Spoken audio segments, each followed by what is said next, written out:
At ako kayo magtataka guys kung bakit ako'y magaling umakyat ng puno ng niyog. Talaga naman ho ako'y laking probinsya din kaya naman ho ako'y marunong umakyat din sa puno. At lahat nga ho nang nakikita niyong puno din saging, rambutan, niyog at kung ano pa man ay tanim ho ng aking tatay noong siya'y malakas. Meron nga din ho puno din ng papaya kasi maliliit pa ho ang bunga. At meron din ho nga pala din puno ng malunggay kung nakikita niyo yung maliliit na dahon na yan. Hindi nga rin ho sa baba ng bahay namin may alagang native na baboy ang aking nanay. At aroy nga naman at habang nagbibideo ako papalapit pa talaga din sa akin aring baboy na eri. At aroy naman at nagpapakit pa nga At din nga pala ho guys sa taas ng bahay namin na may puno ng niyog. Kaya naman kumuha ako ng buko at kahoy ako'y magme-merienda at ako'y nagugutom. Huwag na ho kayo magtataka guys kung bakit ako'y magaling umakyat ng puno ng niyog. Talaga naman ho ako'y laking probinsya din Kaya naman ho ako'y marunong umakyat din sa puno. At namimili na nga din pala ako din ng bukong aking pipitasin.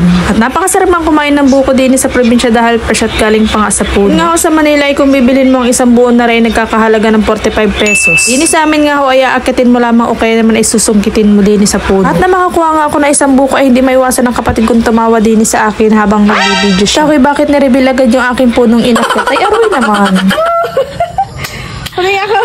At nang mapulot ko nga yung buko guys ay agad kong kinuha yung itak at binuksan ko na aring buko at kakoy ako'y uhaw na at gusto ko nang uminom ng sabaw. Kunin itim. Ito man. Yung black na rin.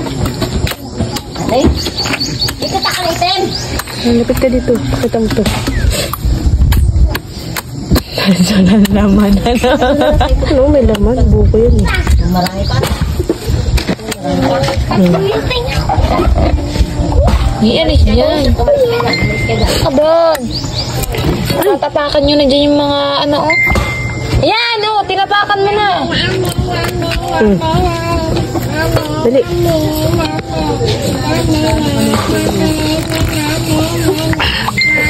At pagkatapos ko nga uminom ng sabaw ng buko guys ay nandinin na rin ang aking mga pamangkin at gusto na nga rin din daw nilang uminom ng sabaw. Kaya naman pinakuha ko ng mga baso at aking pinagbibigyan nga. Ikaw ano Intot? Gusto mo? Kuha ka na.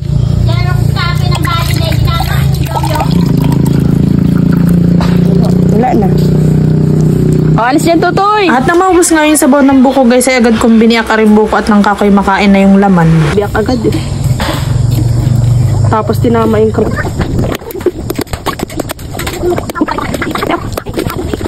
At ayaw pa nga yata magpakain na rin bukong ari sa akin.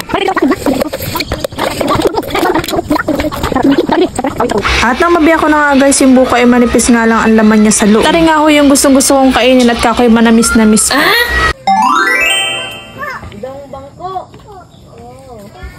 Teta mo. Fresh bangko.